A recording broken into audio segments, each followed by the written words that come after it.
The house had been sitting there for 11 years. Nobody drove past it without slowing down, just for a second, just long enough to stare. It sat at the very end of Callaway Street in a small town called Millhaven, Tennessee, a 2-story colonial with boarded windows, a collapsed front porch, and ivy so thick it looked like the earth itself was trying to swallow the building whole. The paint had long since peeled away. The mailbox out front still read Hargrove in rusted letters, though no one by that name had been seen in over a decade. Kids in town called it the Dead House.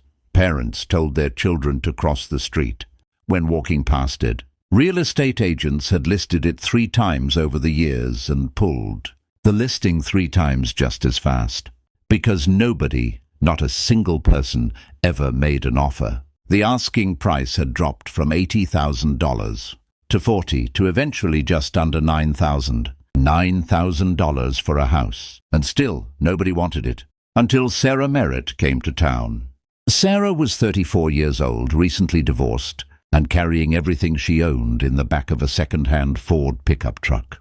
She had left Columbus, Ohio, with $2,000 in her checking account, a box of books, and a stubbornness that her ex-husband had always called her worst quality. She preferred to call it survival. She had driven south without a real plan, just a feeling, the kind of feeling that doesn't make sense to anyone else, but feels like a compass in your chest. She saw the house on a Tuesday morning in October.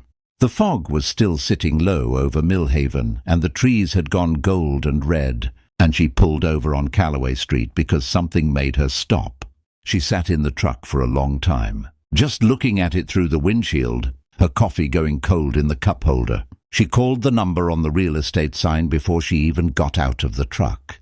The agent, a nervous man named Dale Pickett, met her there within the hour. He walked her through the property with the energy of someone who expected to be disappointed again. He warned her about the foundation. He mentioned the mold on the 2nd floor. He pointed out the cracked chimney, and the missing roof tiles, and the fact that the entire back wall of the kitchen had warped so badly from water damage that it looked like a wave frozen in wood. Sarah nodded through all of it. She walked through every room slowly, touching the walls, looking up at the ceilings, pressing her boot against the floorboards to test their strength. She stood in the living room for a long time. The wallpaper had peeled back in long strips.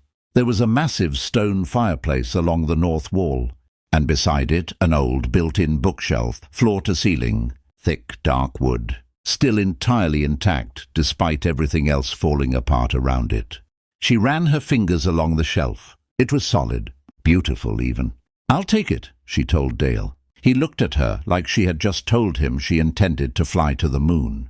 She paid $8,600, cash, wiped out almost everything she had.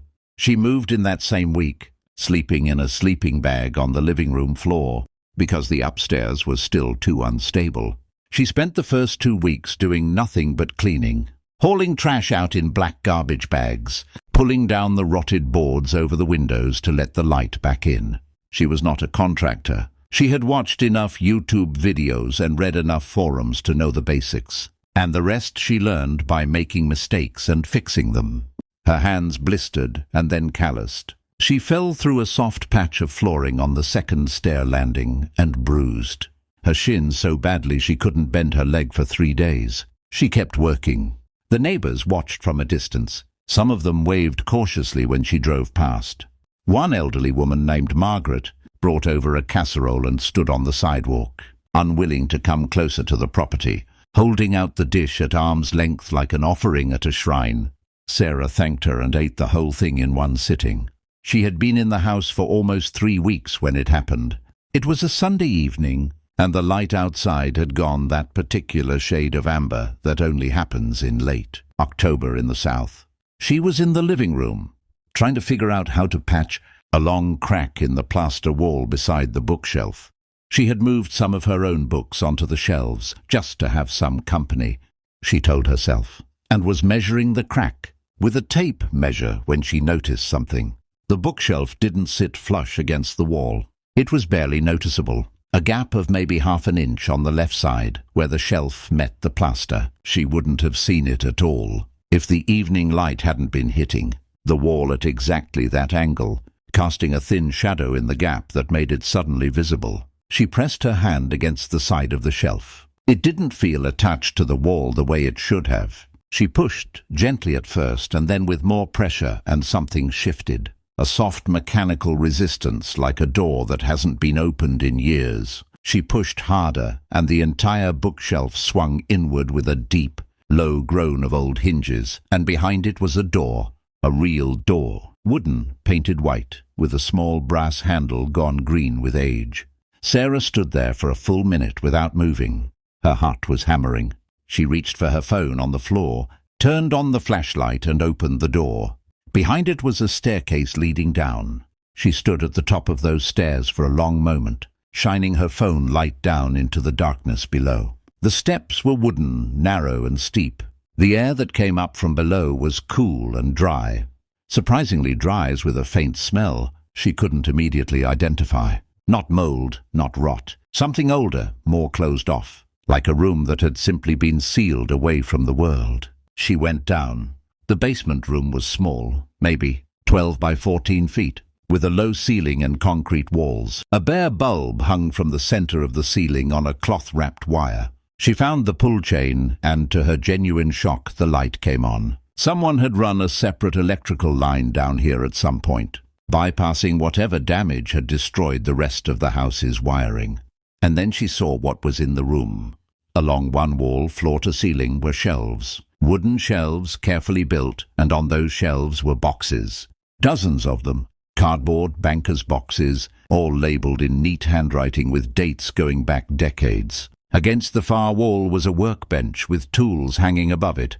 Old tools, meticulously arranged, everything in its place. There was a rocking chair in the corner, a small side table, a jar of pens and pencils, and on the workbench, a leather journal left open, a pen resting in the spine like someone had just set it down and stepped away for a moment.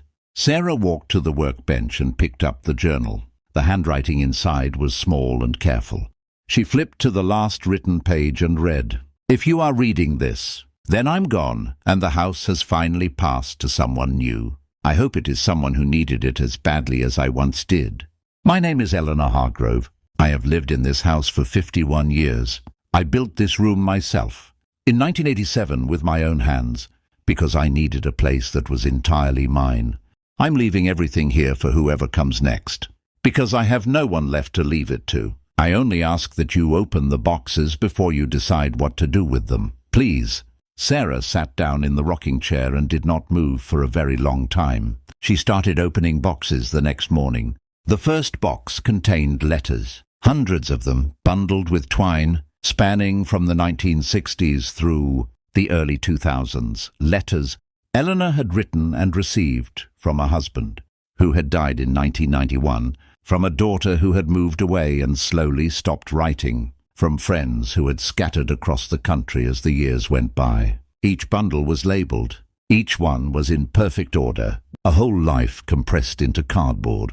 The second box contained photographs, thousands of them. Eleanor and her husband, young and laughing on a beach somewhere. Eleanor pregnant. A little girl growing up in stages across hundreds of prints. First steps, first day of school, prom night, a college graduation. And then the photographs of the girl became sparse, and then stopped entirely sometime in the early 90s. The third box stopped Sarah cold. It was full of money. Not an enormous fortune, but real money, rolls of cash bundled with rubber bands, envelopes thick with bills, a handwritten ledger documenting every dollar. Sarah counted it twice, sitting on the concrete floor. $43,000. There was a note on top, in the same careful handwriting. "This is everything I saved that I didn't know what to do with after Thomas died. I didn't trust banks after 2008. I didn't have anyone to give it to. If you found this room, you needed this house, so you probably need this too. Use it for something real." Sarah pressed her hands over her face.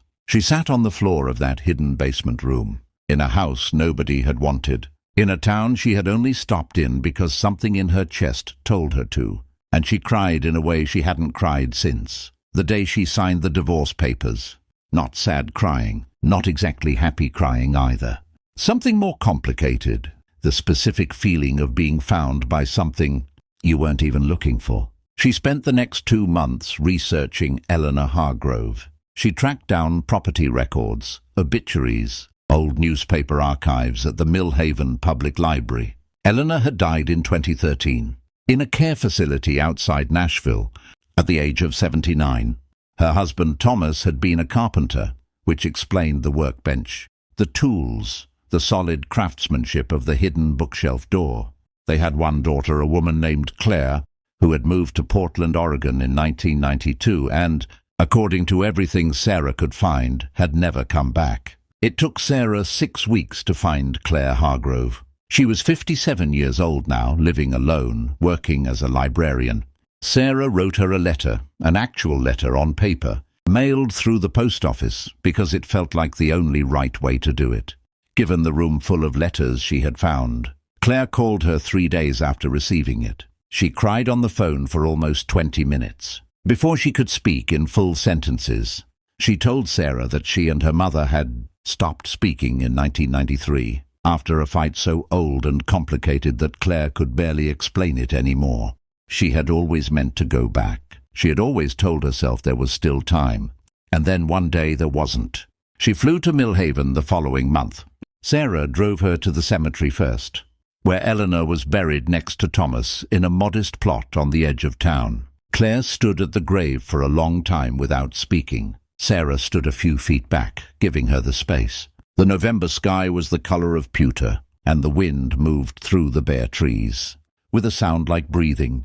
Then Sarah drove her to the house. It was different now from when Sarah had arrived. The porch had been rebuilt. The windows were clean and uncovered. The ivy had been cut back.